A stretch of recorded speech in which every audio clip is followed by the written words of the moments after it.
drinking for a long time just hasn't been on my mind at all. It's a different way of life. It's a different way of approaching life. And drinking is a very small part of that. Well, and I'm sure you never thought that you would get to that point. So it's really beautiful to hear that you have. It's a point I never wanted to get to. Everything that AA was selling was, I'm not buying, man. I don't want any of this.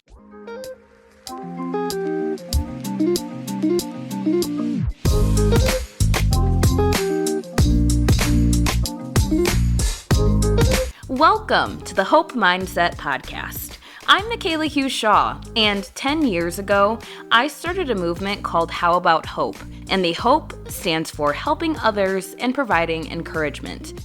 Our goal is to challenge negative beliefs and experiences and to break stigmas about what goes on in our minds and to live in the sunshine, especially after overcoming dark times.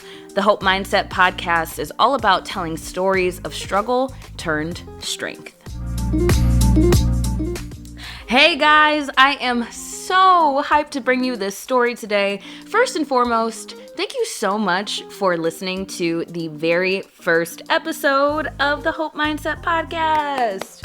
Woo! It's just me and Rico in here, but hey, we are celebrating. This is a project that has been on my heart and on my mind for years, and so I'm so excited to finally put this out into the world, and as long as I get a chance to help one person, this will all be worth it. So thank you all so much for just being here. It means the world to me. And like I said, I'm so hyped to bring you this story today because today we are talking with Don McLeese, and Don McLeese is a former professor of mine who actually opened up about his struggles with alcoholism in his latest book called Slippery Steps, Rolling and Tumbling Toward Sobriety. I just love the name of this book because I feel like that really explains kind of what it can be like when you are first reaching out for help after maybe hitting rock bottom. And you're going to hear more about that here in just a little bit. But his honest approach, it really drew me in, and I think it is something that will really resonate with our listeners because it's truly a no-nonsense approach. I feel like sometimes when we hear folks talk about their struggles and specifically sobriety, it can feel kind of out of touch, maybe in the media, in the way that it can be portrayed.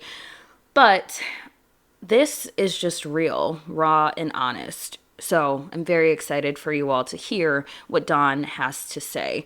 But before Don entered the classroom, he actually worked as a professional journalist, and he was a popular music critic for, get this, the Chicago Sun-Times, the Austin American-Statesman, and he was also a columnist and a critic for the Rolling Stone. How cool is that? He has interviewed artists from Bob Dylan to Celine Dion. And unfortunately, he is a huge Chicago Cubs fan. This is one thing that we always kind of had some friendly beef about because I am a diehard Cards fan. So you'll hear some of that banter in here as well. But Don now is enjoying retirement, and he lives in West Des Moines with his wife, Marie, and he loves having grandbabies and spending time with them. And like I said, he really does love the Cubs. He says that he follows them more avidly than anyone who probably is paid to do so. So we love that so much. Now, let's get ready for a very candid conversation about the realities of life after getting sober and what advice Don has for someone who is questioning their relationship with alcohol.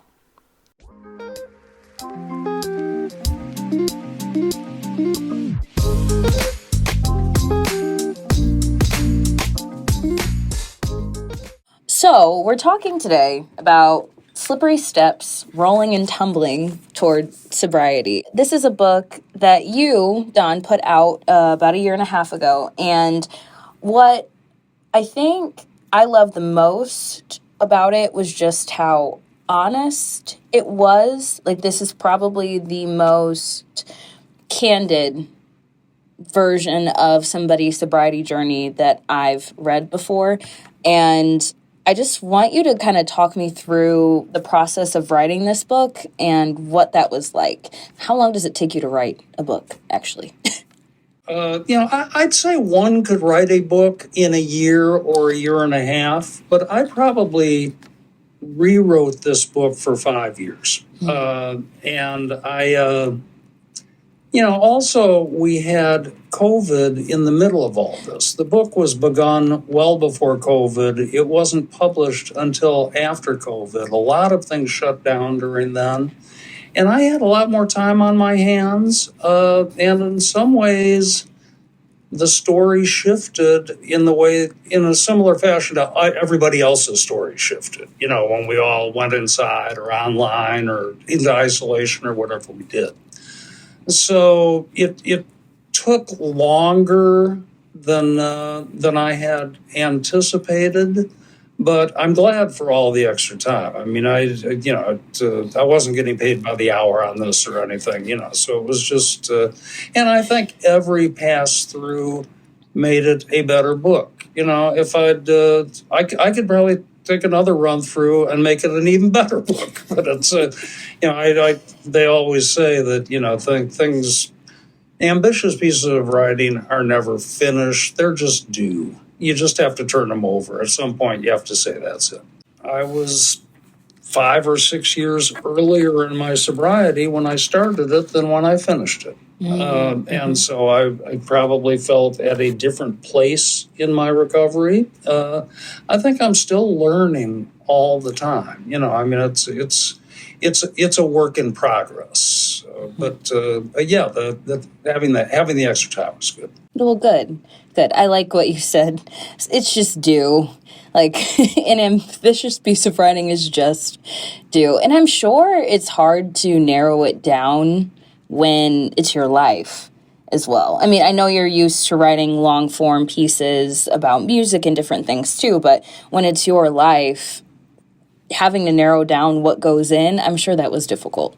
It was very difficult. I mean, there were some things that I had to make sure that the structure worked.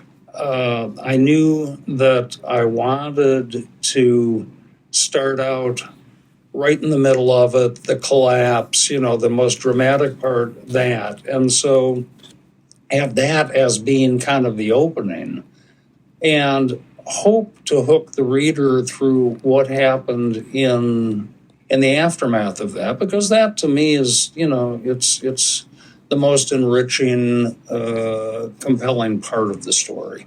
But then, for anybody who goes through this sort of recovery, there's a process by which you go all the way back and try to figure out, well, how did I get here? What was it? Was alcoholism a matter of taking the first drink when I was 13, or was it something that started long earlier? And, how could I have been in denial or defensive about this for so long? It starts out pretty fixed on, a pretty dramatic part of my life. And that was really helpful because I'm trying to connect a lot of dots in there where I hadn't thought about any of those dots or maybe known that many of them were there.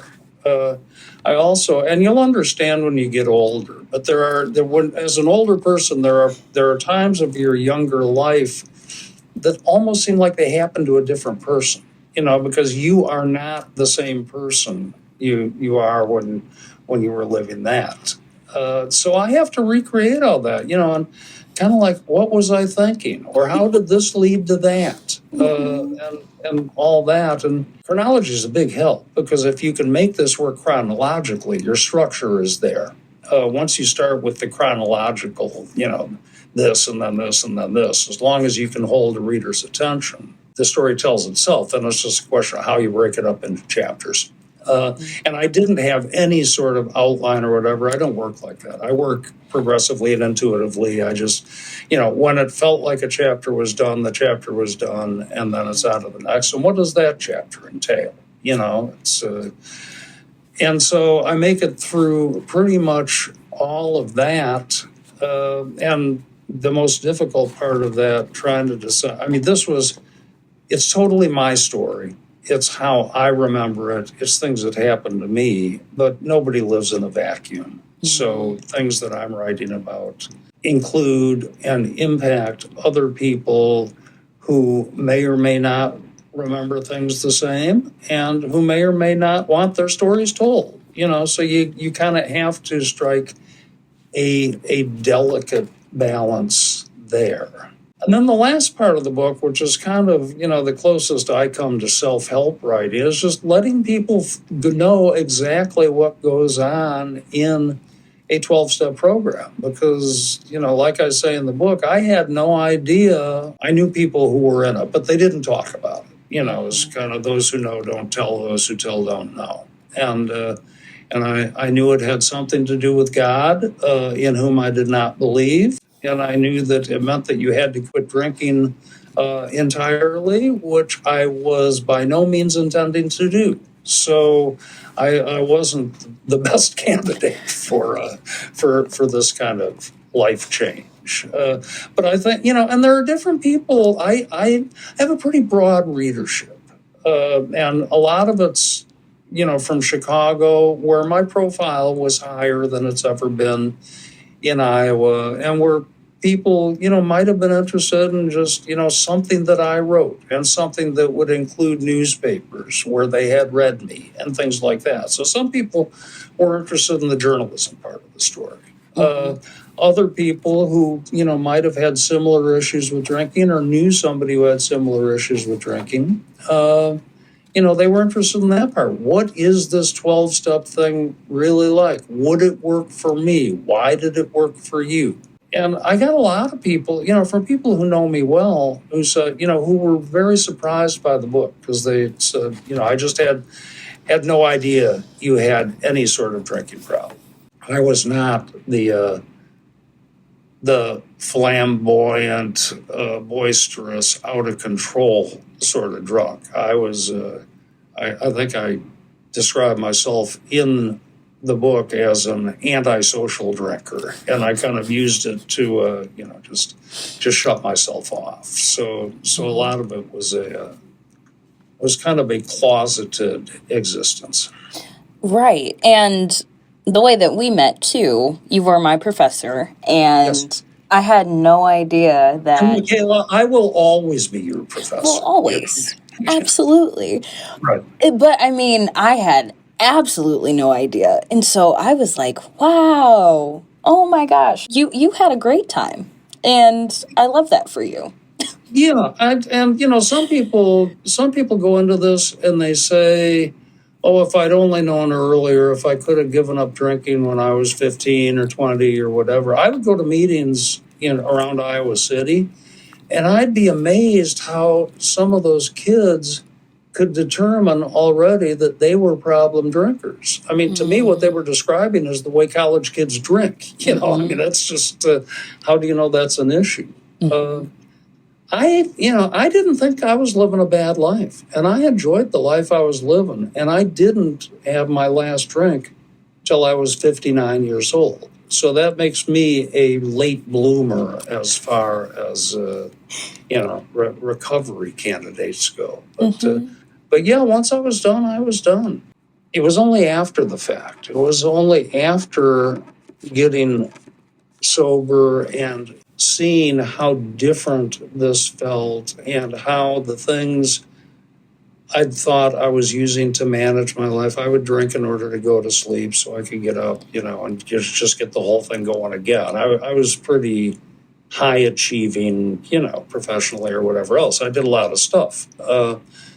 And once I realized that I no longer needed to do that, that I could sleep better without the stuff that I thought I needed to get to sleep, it was a revelation. I discovered a whole lot in the sobriety that I thought I would just drink to the end of my life.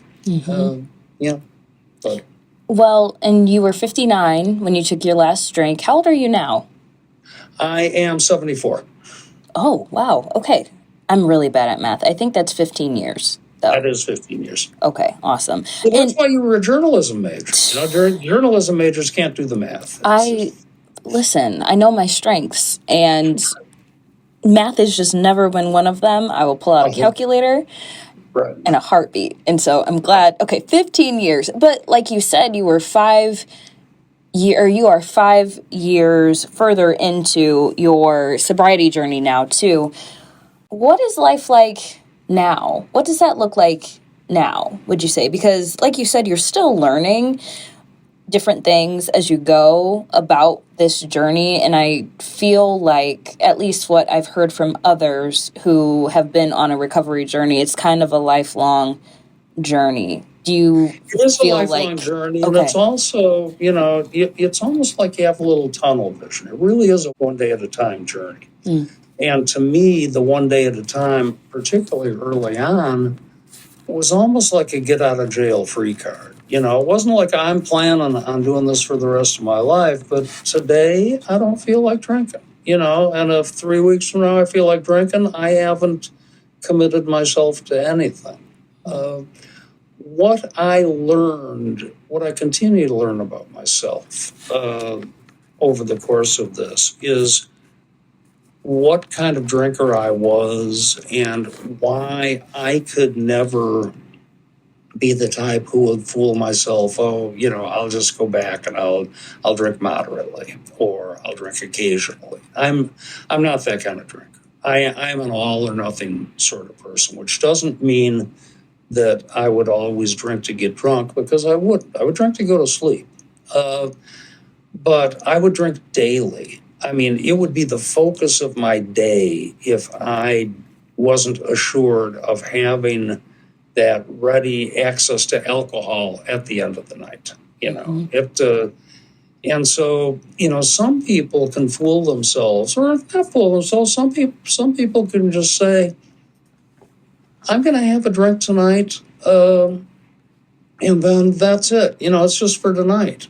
What I know about myself is that if I choose to have a drink tonight, I am choosing to drink every day for the rest of my life. And nothing stopped me, So I can either live the way I am living right now, which is a really good way of living, or I can go back into that Groundhog Day sort of thing where I'm just kind of waiting until I can take the edge off with the evening drinking. And I knew from, just from the way my drinking went, that whether one thinks of it as a disease or not, it is a progressive something. You end up drinking more and more to achieve the same effect. Different people have their own habits, their own limits, stuff like that. And by the way, most of the people I know, they can drink fine. They're not obsessive the way I am. Anything that I do habitually, as a routine, and likely to excess.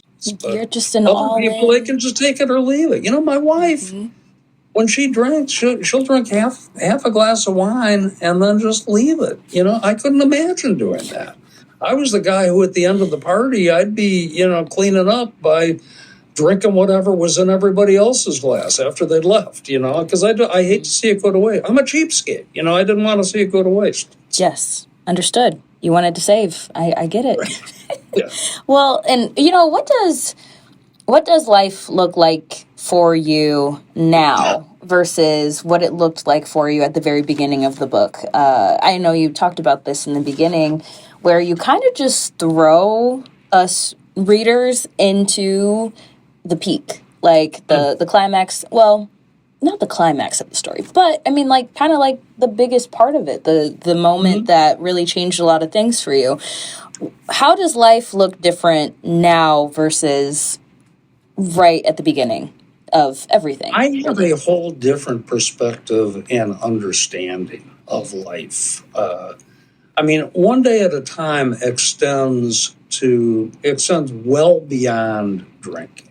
This too shall pass, sort of an acceptance, which doesn't mean that I agree with everything or that I'm passive toward everything, but I have a real understanding of what's within my control, what is not within my control.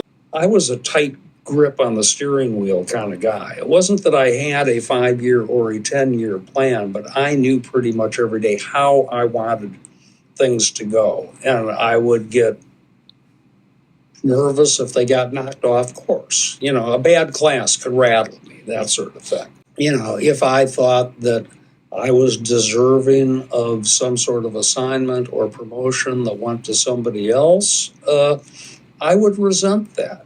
So I would have things mapped out the way they should be. I'm more open to possibility at this point than I ever was before. This is the hand we've been dealt. How are we going to play these cards? This is where I am right now, and one breath at a time, this is a pretty good life. And I think that I spent a lot of time worrying about, you know, I tried to manage my sleep. I was afraid that if I didn't drink myself to sleep, that I wouldn't fall asleep naturally, that I couldn't just let go and let this happen. Like, unless I set myself up for being in the perfect frame to be ready to write something, that the writing wouldn't get done, that I had to overplan and overcalculate and over-worry a lot of stuff. I don't worry about nearly as much as I once did, you know, because it doesn't do any good. You know, I mean, 90% of the stuff you worry about never happens anyway. And the other stuff, some of the stuff that, you know, I mean, it's like where the book opens. And I think I say it in the book someplace, thought this was the worst day of my life, ended up being one of the best days of my life. What I wanted for myself, it wasn't necessarily the best thing for myself. Mm-hmm. Some of the best career turns I had were jobs I didn't get, because they left me open for other jobs for which I was better suited, or meeting people who would, you know, be really instrumental in my life. I mean, I learned I'm not that smart to guide the whole thing. You know, I don't have the master blueprint. Drinking for a long time just hasn't been on my mind at all. It's a different way of life. It's a different way of approaching life. And drinking is a very small part of that. Well, and I'm sure you never thought that you would get to that point. So it's really beautiful to hear that you have. It's a point I never wanted to get to. Everything that AA was selling was, I'm not buying, man. I don't want any of this. You know. Yeah. I used to run into this guy at a Sunday meeting who was similar in his resistance to the way I was. And he said, I caught alcoholism in AA. And that's how I feel. Kind of like I caught, you know, I didn't have it when I went in, but once I got there, AA ruined drinking for me. You know, once I could understand the reality of what I'd been going through. Sober curious, that's a new term that I've seen popping up everywhere, right. Whether it's at like local bars who are doing NA cocktails, NA beers. Some are doing more of like a Cali sober kind of thing too. How do you feel about kind of this new wave of sober curiosity? I think it's great that people do not feel like they have to get obliterated and spend all that money and stuff in order to have a good time. When I was young, people felt like they almost had to get paired up, and whoever they were with in college was going to be who they were going to marry, you know, right after college, and their lives, you know, they would become adults. I mean, I think that exploring different avenues and letting things unfold, I think that's wonderful. One of the things that I think I've learned in recovery is not to be too judgmental about how other people live their lives. Mm-hmm. You know, I used to think I was a lot smarter and cooler and better and hipper and edgier and all that than a lot of other people. And now I just, you know, I realize how much of a facade that was. If people want to explore, you know, for a month, and if it works for a month, you know, why not? You know, why not continue if they feel like that? You know, but again, other people don't have the sort of repetitive issues that I have. They weren't deciding that, well, if I'm a drinker, I'm going to drink every night, and it's going to be more and more, and at the end of 10 years, it's going to be more than it is now. Mm-hmm. I'll tell you one thing I think is kind of funny, though.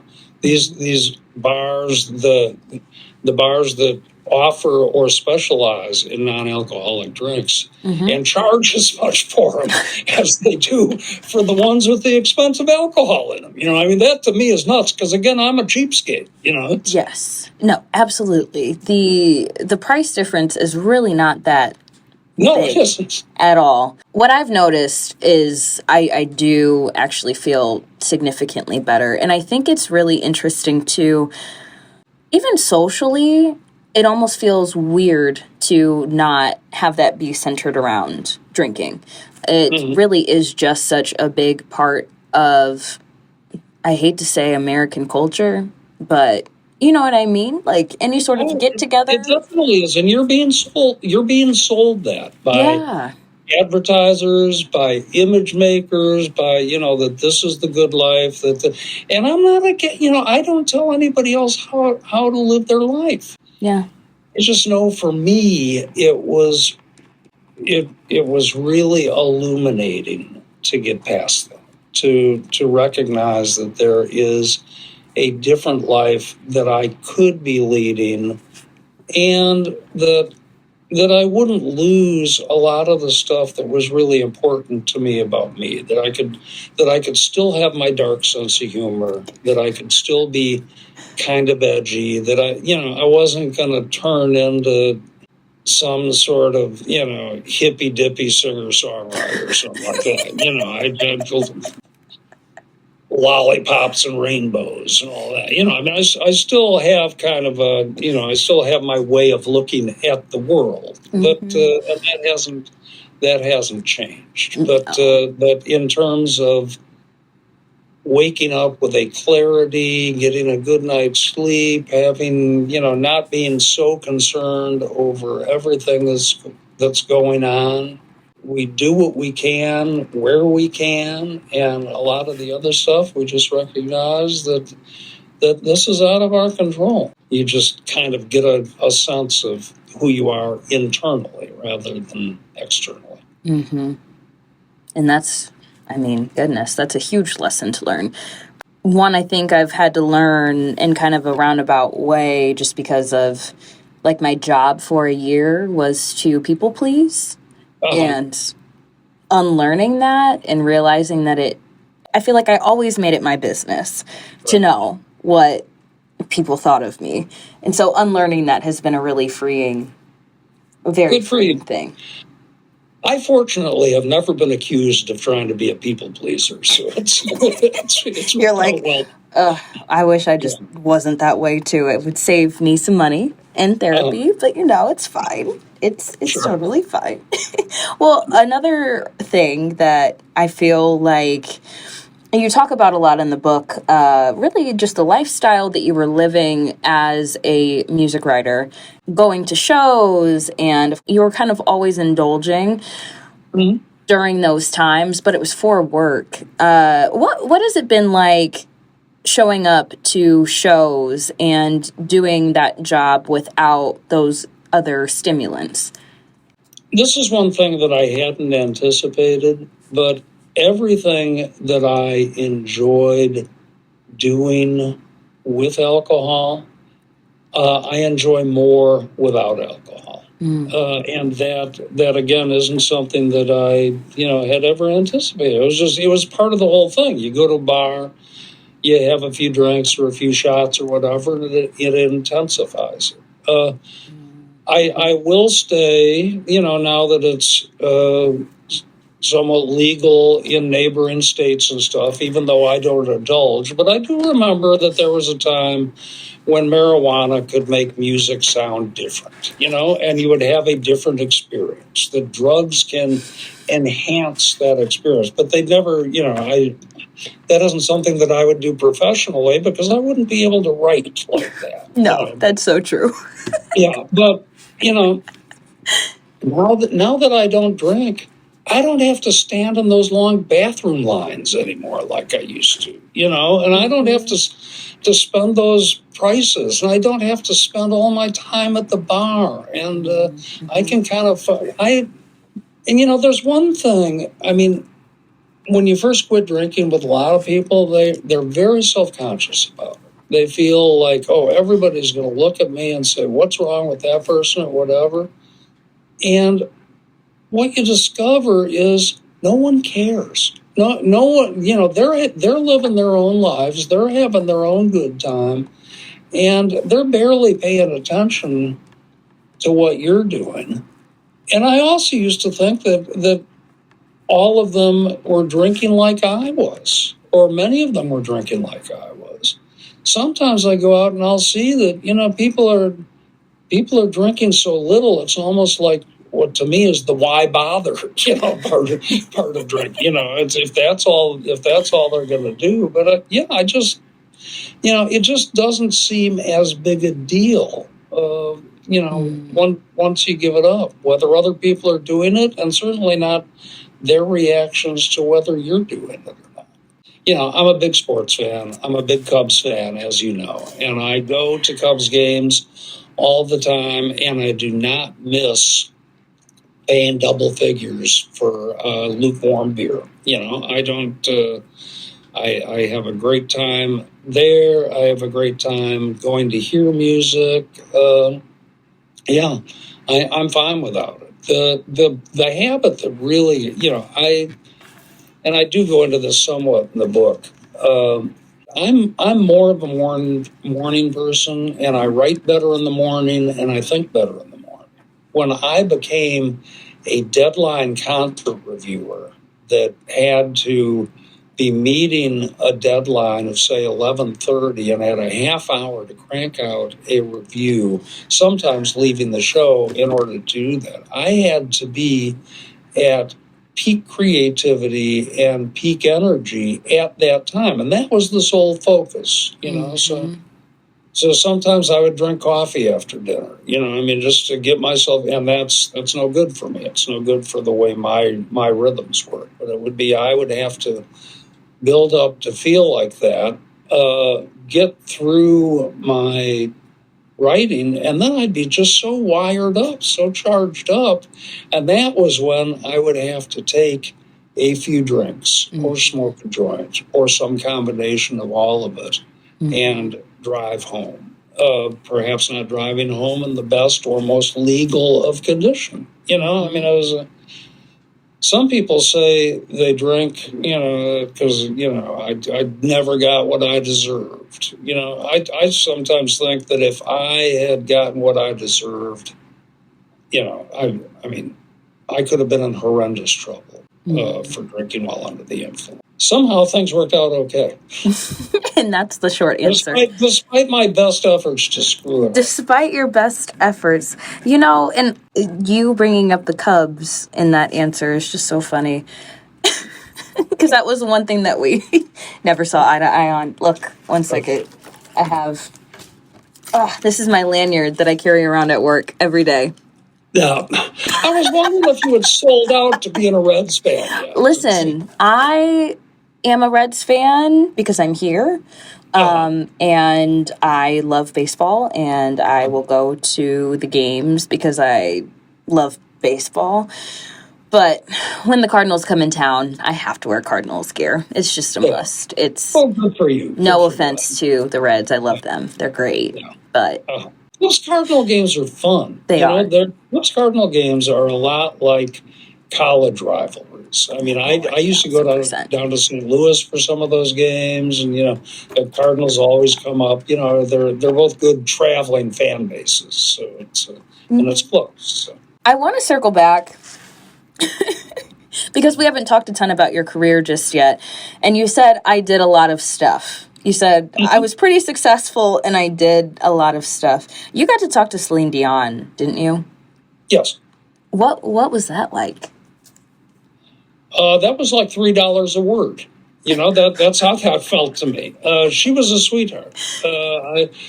And I didn't know anything about Celine Dion, didn't care anything about Celine Dion. In one of these out of the blue sort of calls from a guy who knew somebody who knew me, he just asked me if I wanted to do it, told me how much he'd pay for it. It was a Grammy preview thing, and I quickly became the most, the instant Celine Dion expert, and, and got her we just talked on the phone, and she was great. Her Svengali husband was fine. She seemed there were a lot of people who I did interview and spend time with who it was a much bigger deal for me. And I almost had to separate myself. When you do that kind of work, part of what made me good at it is that I was passionate about it. I was kind of a fanboy. But at the same time, I am a professional, and I have to recognize that for me to do the job right, I am representing such and such 100,000 readers of the Chicago Sun-Times, or such and such readership of Rolling Stone, or whatever. So it isn't like these people are talking to me. They're talking to this readership, and I'm the conduit. So I have to be the one who asks the questions, gets the right quotes. I'm not there to make friends. I'm not there to show them, how much I love their music. I'm there to get the story that is going to work best for the publication that I'm representing. I was, first time I ever interviewed Keith Richards, I was scared to death. It was just the only time I ever interviewed Bob Dylan. It was, just a life-altering sort of experience. And the funny thing is that when I was doing that, and when Maria and I started having our daughters, my coworkers would say, "Oh, your kids are going to think you are so cool, that you know all the celebrities and this, that, and the other thing." And long term, they probably did. But short term, it's like the people who were big deals to me and my generation, they couldn't care less about it. They thought it was cool when I could get them in to see NSYNC or the Spice Girls, or whoever. So Bob Dylan, you had a class about Bob Dylan, didn't you? Yeah, I love teaching that, the Bob Dylan class. And that's one, if I ever go back to just teaching occasionally, that's one that I would love to continue doing, because that was a real deep dive, and it was closer to a graduate seminar. And it was more, it was very definitely a journalism course, how the media mediates between the artist who, was very elusive, very secretive. I think it's the one of the things that Timmy gets very right about Bob Dylan in the movie. That he's kind of a sneaky con man. So on the one hand, he has a real resentment towards the media, people who are trying to interpret him and stuff and kind of cast him, establish his persona, but he also needs them for that same thing. It's these people who are communicating with his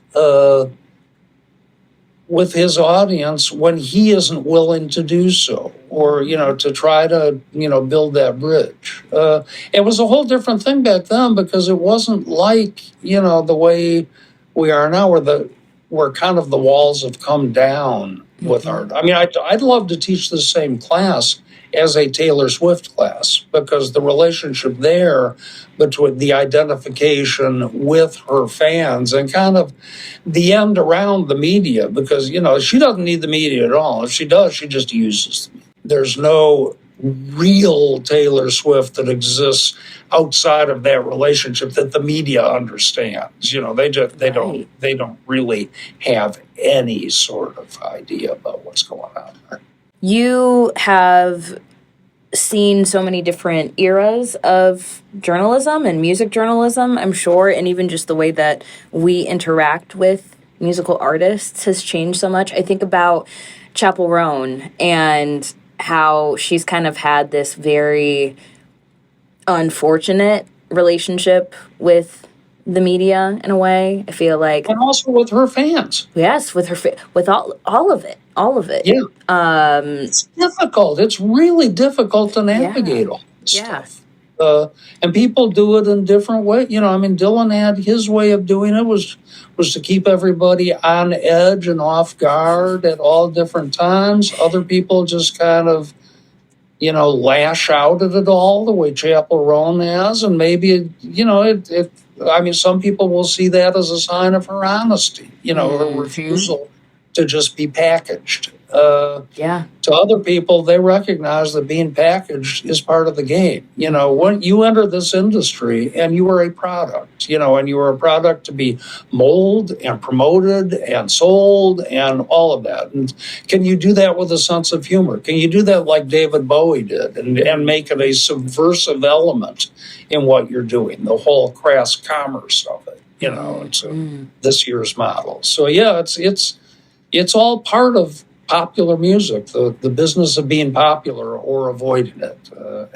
And I wouldn't want it. I would hate to be under that sort of scrutiny all the time.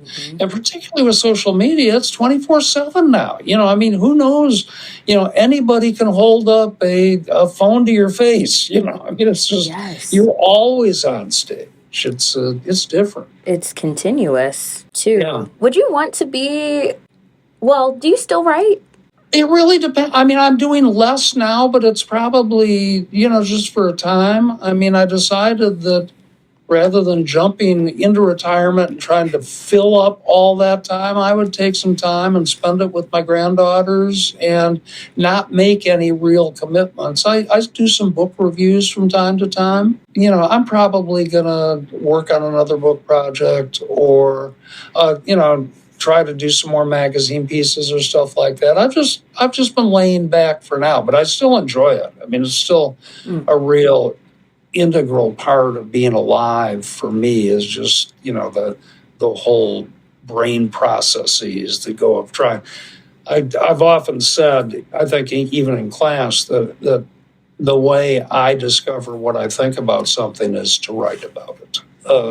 Until I actually put that, start engaging in that way, my thoughts are just kind of floating around. So it's important to me to do that kind of work. But it's also important for me to right now take some time off because for so long, you inhabit one role as a professor, you inhabit one role as a rock critic or whatever, and you inhabit different roles as a parent or a grandparent or a spouse, and just kind of step away and see how this feels to be without some of those things that you've used to bolster your identity or whatever. Kind of unlearning, going back to, okay, who's Don? What does Don like to do?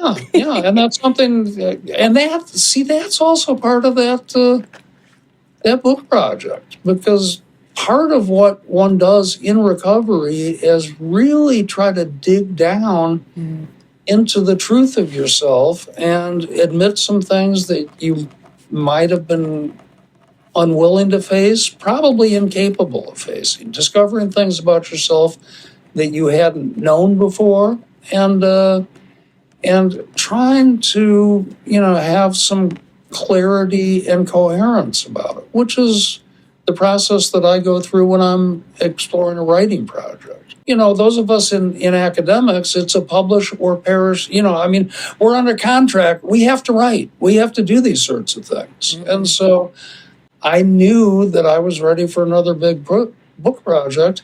And what could be a more fascinating thing to write about than me? If I'm going to devote all these years to something, why not me? So that was that.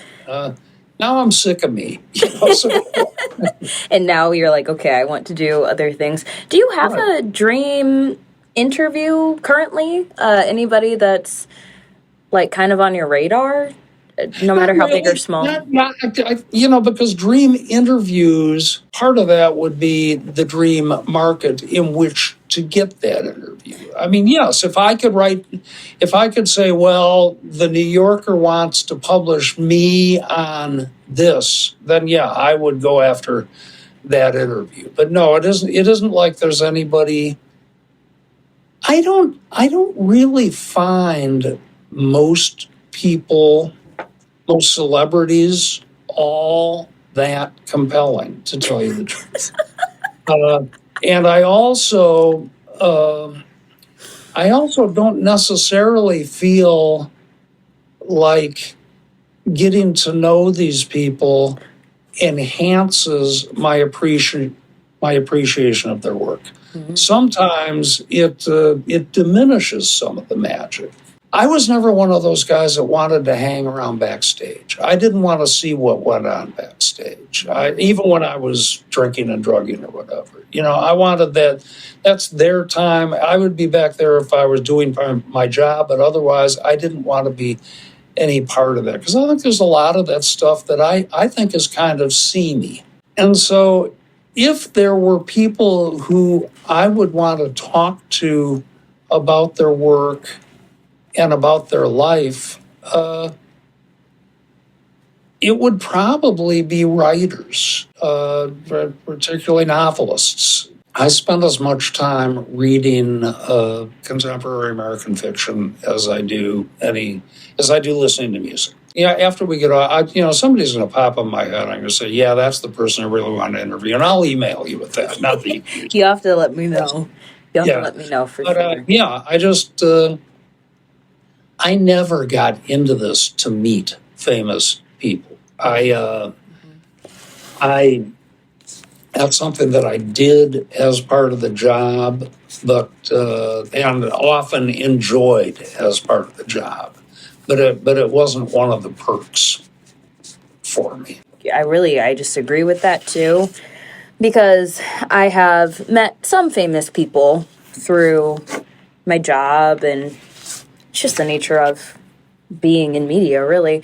But sometimes the more meaningful stories come from folks who really aren't a celebrity, right? Oh. Working in broadcast news, you never know what the next day will bring, but I feel like some of the most memorable stories that I've told kind of just happened. It wasn't this big thing before, too. So I think that's really interesting.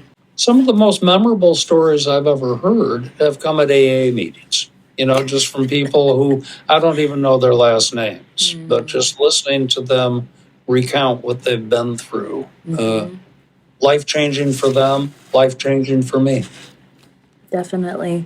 I know you probably get this question often, especially when talking about the book, but do you have any sort of advice for someone who maybe is struggling with their own sobriety journey, or maybe even coming to terms with the fact that maybe they do need to be sober, right?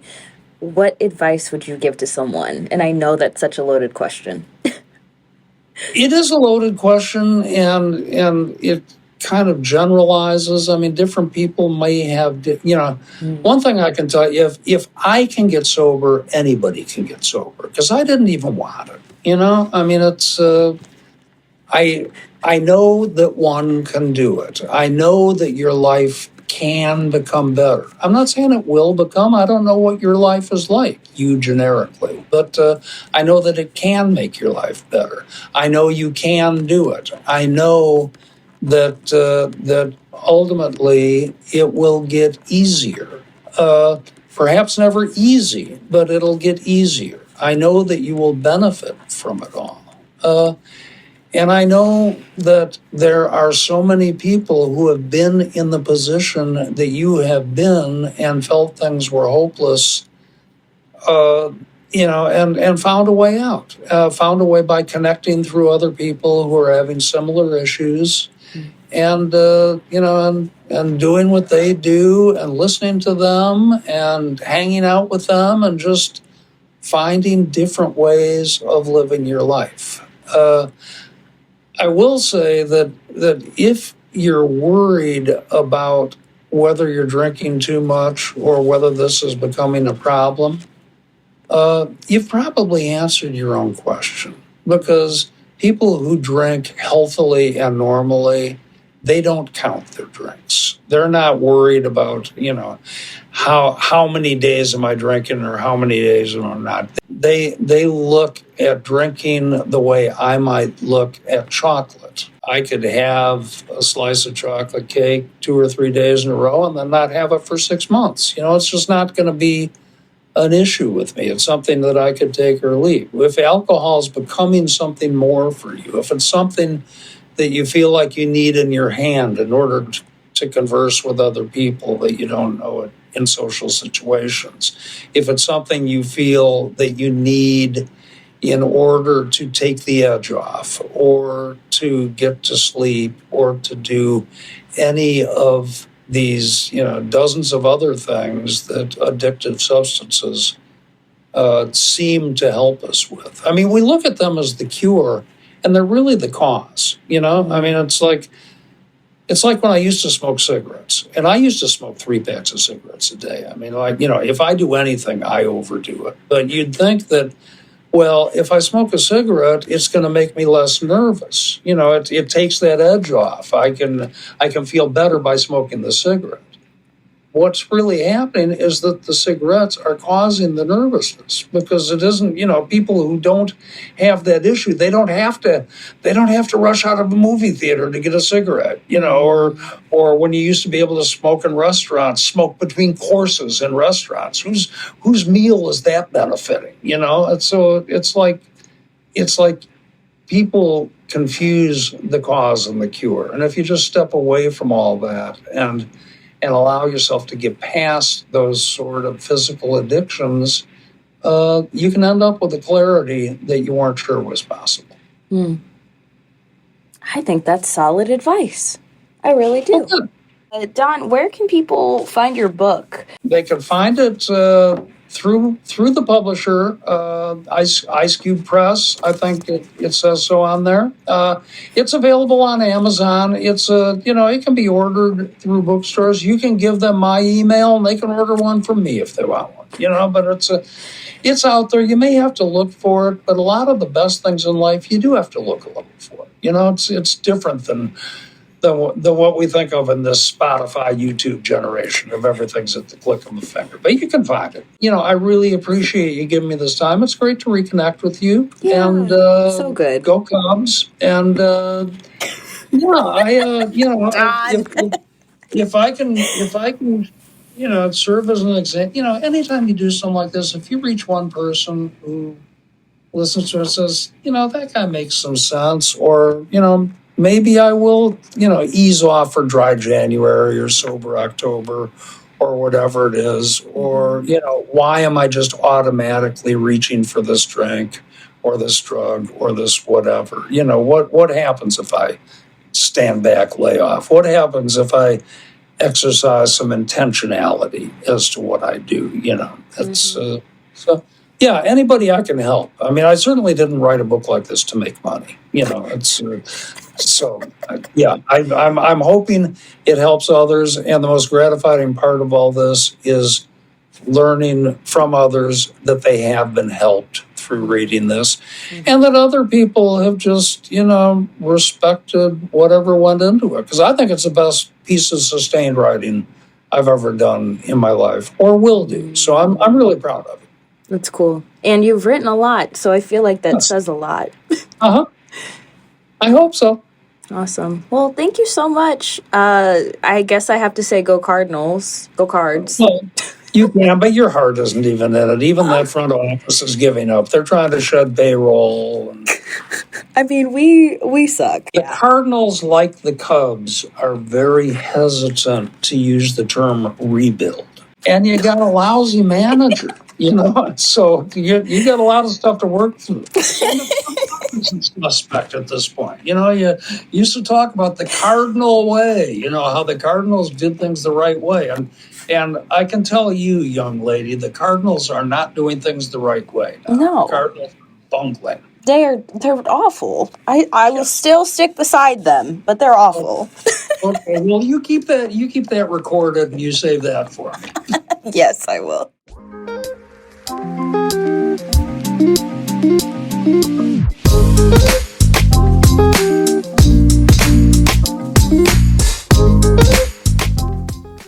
Thank you again for tuning in to the Hope Mindset podcast, and be sure to get connected with us on social media. You can find us anywhere with the @name @HowAboutHope.